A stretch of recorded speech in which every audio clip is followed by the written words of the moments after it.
Salut les artistes, j'espère que vous allez bien. Pour cette vidéo, on a les Arrows Icon Kings, 90% tungstène en 18 grammes.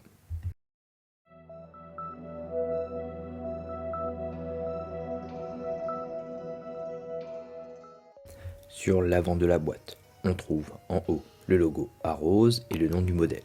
En dessous, le nom du designer, Takehiro Suzuki.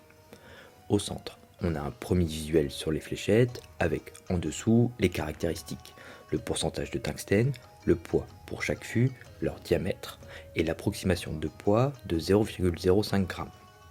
À l'arrière de la boîte, on retrouve le logo Arrows, un visuel du fût avec ses différentes caractéristiques techniques, ainsi qu'une image du designer. En bas, le logo Arrows et les réseaux sociaux de la marque.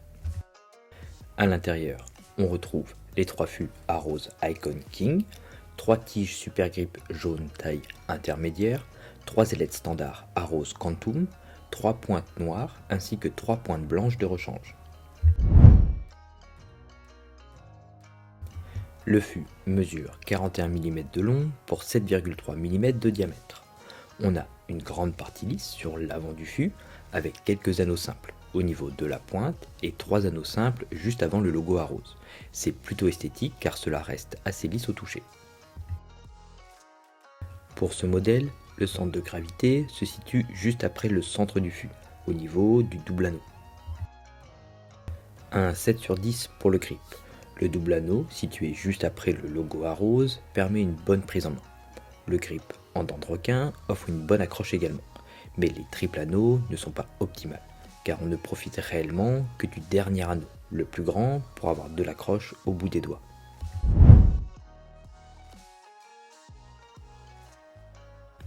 Selon où se situe ta prise en main et comment sont placés tes doigts, certains peuvent se retrouver sur la partie lisse. Une prise en main à 2 doigts me paraît l'optimal avec ce jeu. Tout dépendra si avec une prise à 3 ou 4 doigts, tu apprécies que ceci se retrouve sur la partie lisse ou non. La sensation d'accroche au bout des doigts est plutôt moyenne, mais la forme du grip permet une bonne poussée lors de mes lancers. Grâce au double anneau qui offre une bonne vitesse pour les doigts et les plus grands anneaux du grip permettent de bien caler ses doigts également.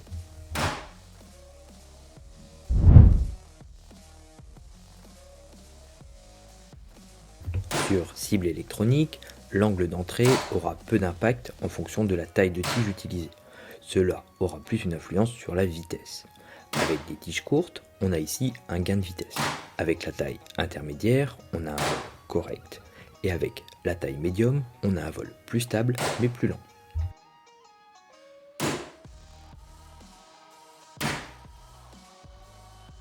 Avec les ailettes slim et poire, on a un bon gain de vitesse en vol. Une forme qui fonctionne bien avec ce poids. Pour les ailettes kite, on a un vol correct mais sans plus.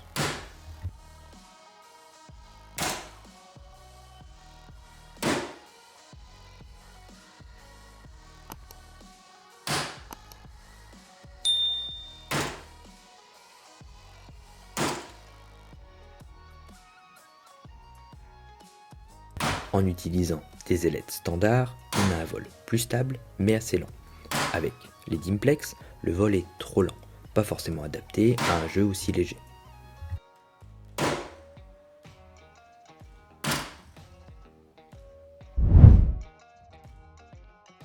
Pour ce modèle, j'ai choisi des tiges carbone ST de chez Arrows avec des ailettes Dragonflight de chez Bulls et des pointes Lead Point Premium. Pour résumer, on a des fléchettes pensées pour des joueurs ayant une prise en main milieu arrière du fût. Avec une prise en main à 2 doigts reste l'idéal à mon sens, car si tu utilises plus de doigts pour tenir ta fléchette, ceux-ci vont se retrouver sur la partie lisse et cela pourrait manquer d'accroche. Le grip est bien pensé, celui-ci n'est pas trop intense mais permet une bonne poussée grâce au double anneau au début et la zone de grip en dents de requin. Un modèle sorti en 2018, les fléchettes sont plus difficiles à trouver maintenant, mais cela reste un très chouette modèle à vous présenter, et il est possible de trouver des modèles similaires facilement. Merci d'avoir regardé cette vidéo. Si le contenu te plaît, n'hésite pas à t'abonner à la chaîne pour me soutenir et ne manquer aucune des prochaines vidéos. A bientôt.